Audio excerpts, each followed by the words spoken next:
from day one. We were reading Czech from day one. We didn't know anything about Czech, but he walked us through it. So, and I think during my second year, he was translating Nesmrtelnost, Immortality by Kundera, and he brought in pieces of that occasionally, so we got to see, you know, on the old printout computer with his erasers and everything in it. And so, you know, I also never planned to be a translator. I do think people now do plan to be translators. There are MFAs in creative writing and translation that you can go to, and there are now these people, the American Literary Translators Association, who say, I want to be a translator, and they go and they learn how.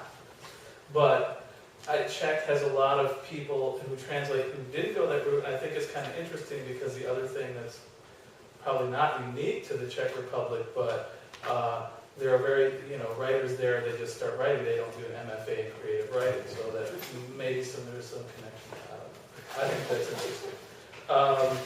So, I don't know, so I started translating from the beginning in whatever exercises we did, but I think the first paid translation I ever did was a one-sentence story for the Czechoslovak news agency.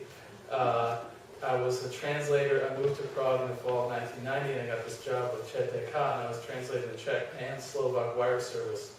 I think the first story they gave me was, today in the blah blah blah hall of Prague Castle, Czechoslovak Federative Republic President Václav Havel received the new ambassador from Nigeria, blah blah blah blah blah. And I say that was my first paid translation because I hadn't been, you know, I was an employee of this company. But the first literary thing I did, I think, was it was a story called Paci Paci Pacičky by a guy. It wasn't a children's story though. It was by a guy. I think his pen name was Václav Bauman, but that wasn't his real name. And it was probably originally in Revolver Revue when it was in Samizdat, but this was in fall of 1990, and I translated it for an English language literary magazine in Prague called Jazyk, which was spelled Y-A-Z-Z-Y-K. And so that was the first thing I did, I think. And the first book I did, I don't even want to talk about it, was a book called The Sex Collector. And it was by a guy who, it's public, so I'm not going to hide it. So, but he was a Czech man who lived in Australia, and he made a life traveling around the world visiting brothels, and he wrote a book about it. And I don't remember how he found me, but I said, if you give me this much, I'll do it. And I don't want my name on it, and I don't know if he ever found an English language publisher or not. And I did a book, a history about the Skoda factory, and a history of the life of some modernist architect from Brno, whose name escapes me at the moment. And the first real novel I did, I think, was Miloslava Holubova's Víc než jeden život, More Than One Life, for Northwestern University Press. And I did that because Kusi knew the author, and her son paid me to do it, because Northwestern didn't pay very much. Oh, thank you. That was a nice start, yes. So the paths are various.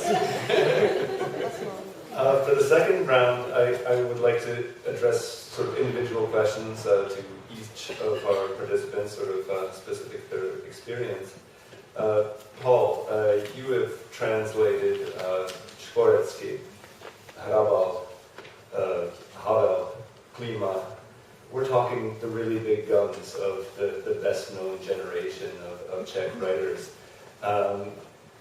I'd be interested to know, with which of these writers have you had the most sort of active interaction working on the translation or on anything related to literature? And was there ever any time at which you had conflicts with the writers over matters of translation or anything extraneous to that? Well, obviously because Škvorecký lives in Toronto, and when I left, I was asked to leave Czechoslovakia, I went back home to Toronto. I had a lot of direct contact with Škvorecký, and it was very fruitful over the years. I don't think I could have translated his himself as a translator. So he translated, I believe, Faulkner. He and young Zucker collaborated on a lot of stuff. I think he also translated some Hemingway.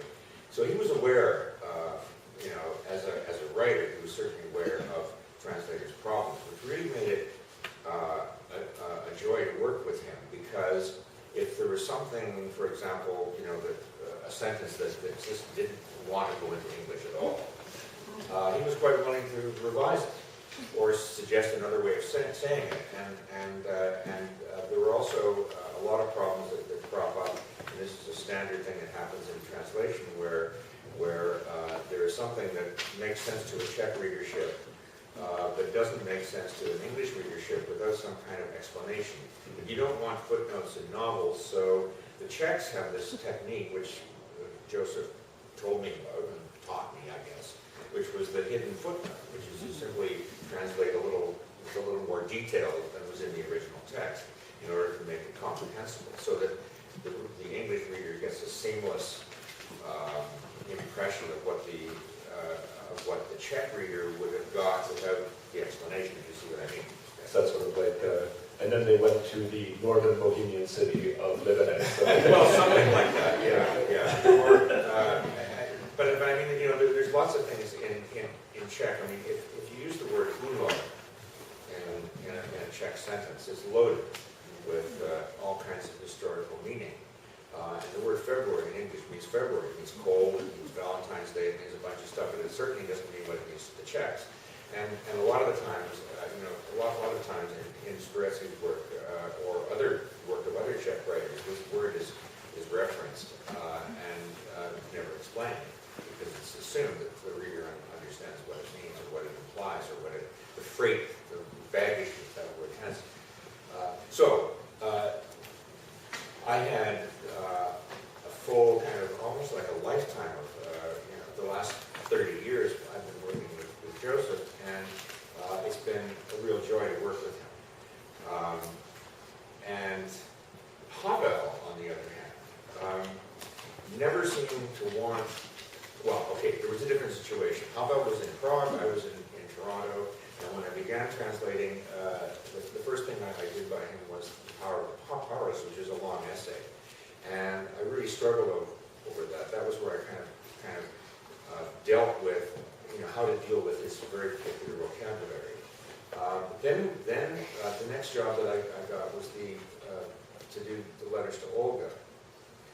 And there were lots of problems there, because there were many passages which I couldn't make sense of, and there were lots of passages where he uses philosophical language from phenomenology, which is actually translated from German into Czech, and then I had to translate it back into English, and I had to go back to Heidegger's translations in English and try to figure out what the words are. It was incredibly complicated. So I compiled a list of about 300 or 400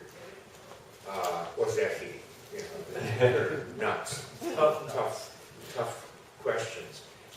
And I wrote a long letter to Havel asking, how he would deal with these, like what he actually meant.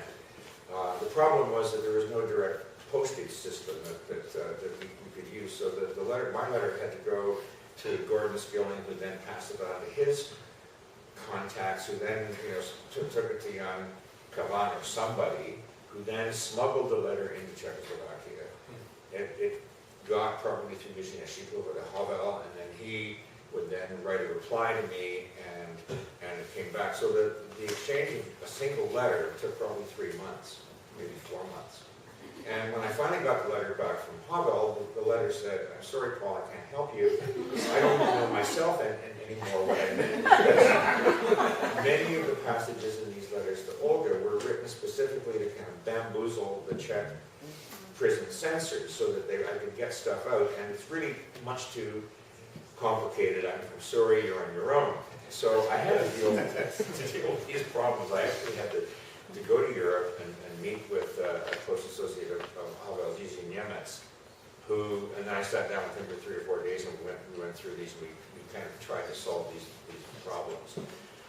But it was so my collaboration with Havel was very minimal.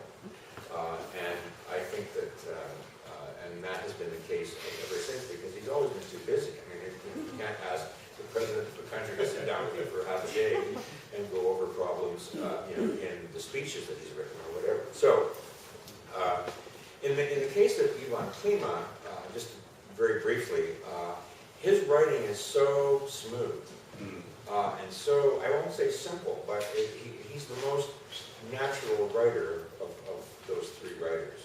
Prabal is in the category by himself.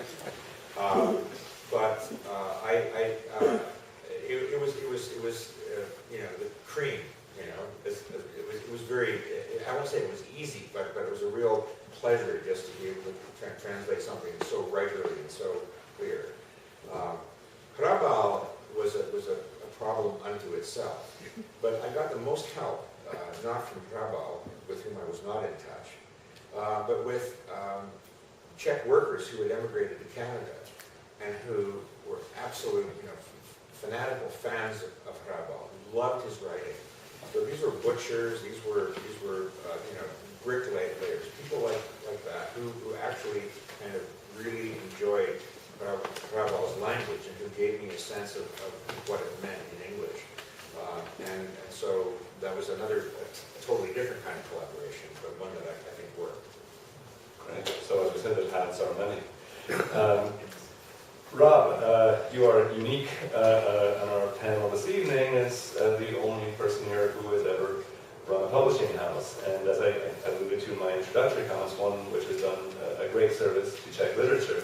So I wonder if you could give us sort of the nutshell version of the history of Cadbury Press, how it came about, what it was like to be running it when you were very active, and any other insights you'd like to share with our audience about running a publishing house that specializes, among other things, in literature translated from Czech. It's hard to do. It's a long history. Basically, at the end, I haven't been publishing books for several years now. I've moved on, but the books are still available. But I started back in the mid-'80s with the goal of publishing primarily two different, I suppose three. One was a sophisticated humor, the other was Czech literature, and the third was English language literature, mostly of the humorous variety. And I happened to have published my first Czech novel in the spring of 1989. So when the Velvet Revolution came along, I had the only new book of Czech literature, and ironically, the new book of Czech literature was a book from 1967 that not only was it from 67, but it was about the perils and problems of freedom by Vladimir Parl. It was called Catapult in both Czech and English. And it was a wonderful novel and just got incredible reviews all over the country because they had to, everybody wanted to have something. Sell almost nothing, of course. But so in a certain sense, really things got started very quickly.